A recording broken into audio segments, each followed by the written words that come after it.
Twitter removes its blue tick verification from a number of far-right public figures in an attempt to tackle extremism and hate speech.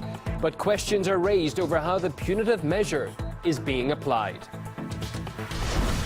Russia and America lock horns over the future of a chemical weapons investigation in Syria, as Moscow vetoes Washington's latest proposal to the UN. This pseudo-investigation doesn't stand up to any criticism, and it's not known from who or where this unreliable evidence came from. It falls apart like a house of cards. And a remarkable story of survival. We meet a 3-year-old girl rescued from a plane crash in eastern Russia that killed all of the 6 other people on board.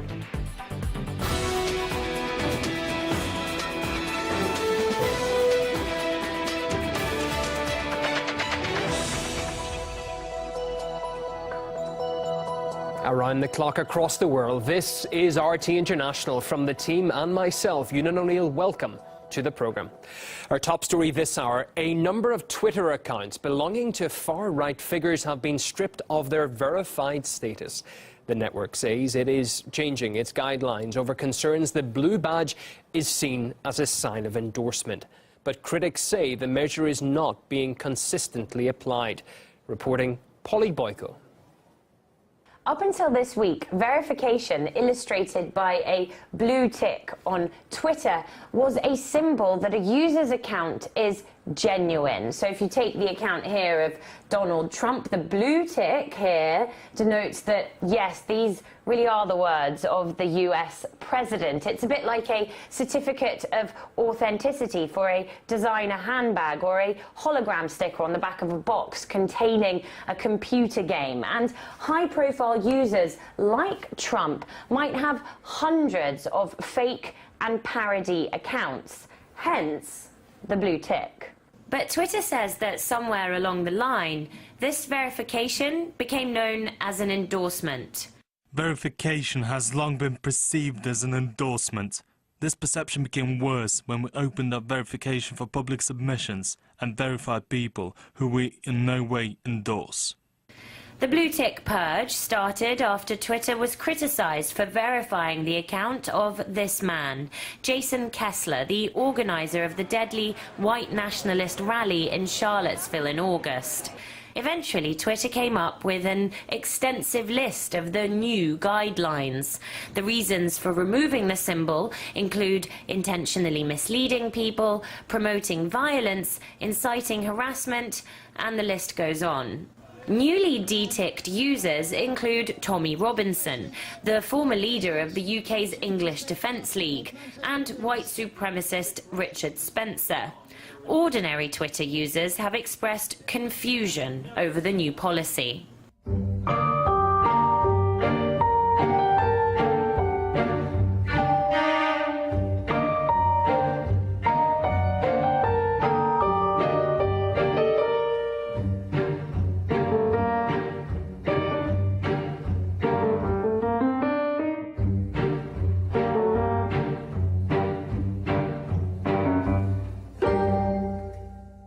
And what about accounts like these?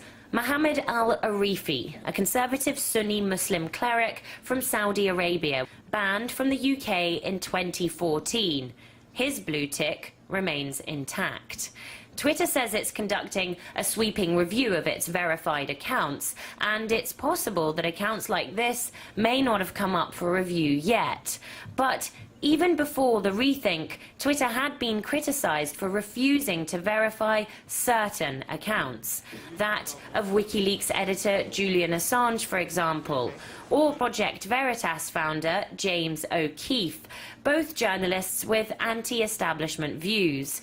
Twitter didn't answer RT's request for more information regarding its policy review. In recent months, Twitter has faced mounting criticism for failing to combat extremism and hate speech. It's not clear how making itself the arbiter of right and wrong with a seal of approval is going to fix that. Polly Boyko, RT, London. Well, US Republican Party activist John Griffin told us why he sees the move as problematic. So the idea of de-verifying Twitter accounts on the basis of hate is more to me of a symbolic gesture towards preventing dialogue that leads to more hateful discourse. I think that what's being done is being done primarily because of top-down political pressure to try to essentially silence some discussion. But the accounts that have been blocked for hate speech, frankly, I don't think anyone has a problem with blocking them.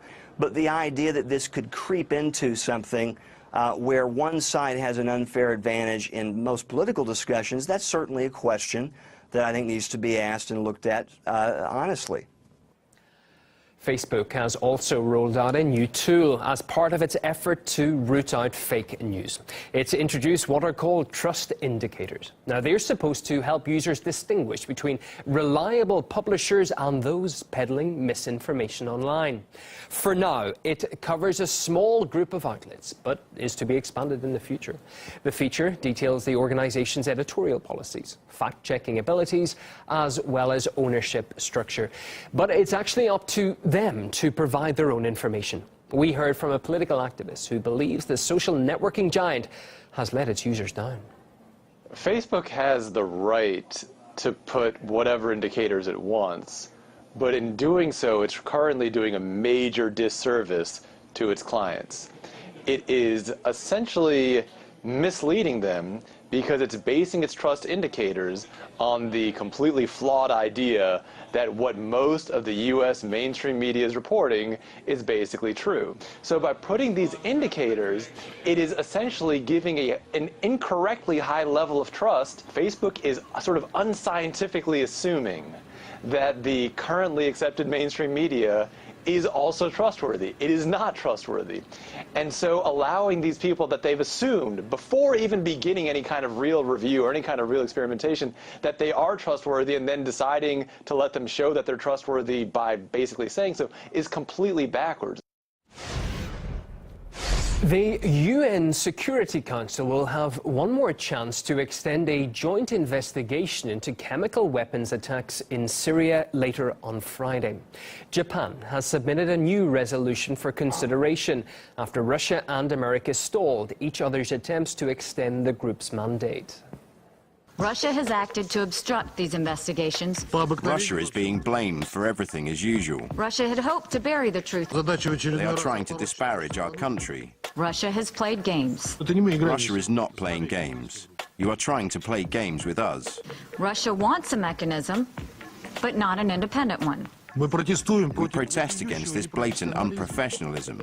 Russia has killed the joint investigative mechanism. Those who voted against Russia's draft resolution are responsible for the fact that the joint investigative mechanism will stop operating. Russia vetoed the US draft resolution to extend the probe into a toxic gas attack in Syria's Khan Sheikhoun, which happened last April, killing over 80 people. Moscow's own draft resolution also didn't pass the UN vote. Both countries want to prolong the investigation period, but over different terms. The US backs the existing investigation into the chemical attack, whereas Moscow believes it needs to be completely reviewed. In October, the Joint Commission leading the investigation released a report blaming the Syrian government for the incident. Russia criticized the conclusion for lacking credibility and sufficient due diligence. One of Moscow's main concerns was with the reliability of the samples used to form that conclusion.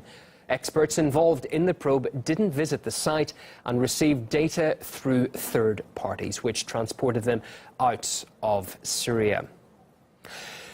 Well, international affairs commentator Jonathan Steele, I'm happy to say, joins us now to discuss the Security Council's attempt to prolong the investigation. Jonathan, thanks for your time this hour.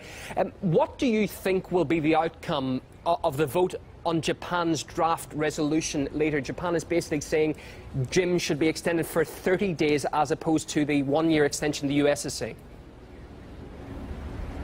Well, I think probably it will pass in the sense that the Western governments will support it, but Russia may well veto it. So it is not very different from the US resolution, except, as you've pointed out, it's shorter in time.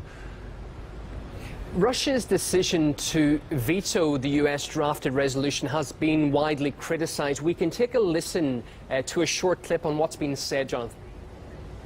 Russia's transparent use of its Security Council status to block this investigation again shows that as a party to the conflict, it cannot credibly play a leading role in the political process, such as convening the Syrian parties in Sochi. The British ambassador to the UN revealed, "You want no place for Russia in Syria's political process." There it is. This is the reason why this backhanded story goes on, to question Russia's role in the political process. So there we have the Russian ambassador to the UN saying the probe, the investigation, didn't want any kind of involvement by Moscow. Your thoughts on that statement? Well, of course, that's ridiculous. But Russia is a crucial player in this game in Syria, in this war in Syria. And it is partisan in the sense that it supports the Syrian government. But then the Western governments, including the British government, are partisan in that they're supporting the armed opposition. So to say that somebody cannot take part because they're supporting one side or the other is absurd. We want people who are involved in the problem to be at the solution. So all people should be there, including Russia and the United States.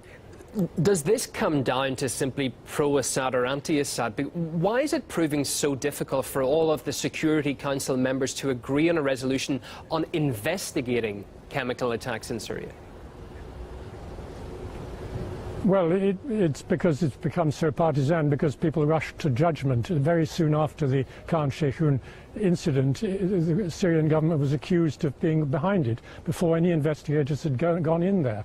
And so it raised suspicions. Why is this becoming a political issue when no investigation had yet been taken? And as you pointed out, no investigators from the Organization for the Prohibition of Chemical Weapons ever went to the site in Khan Shaykhun, so that also raises problems.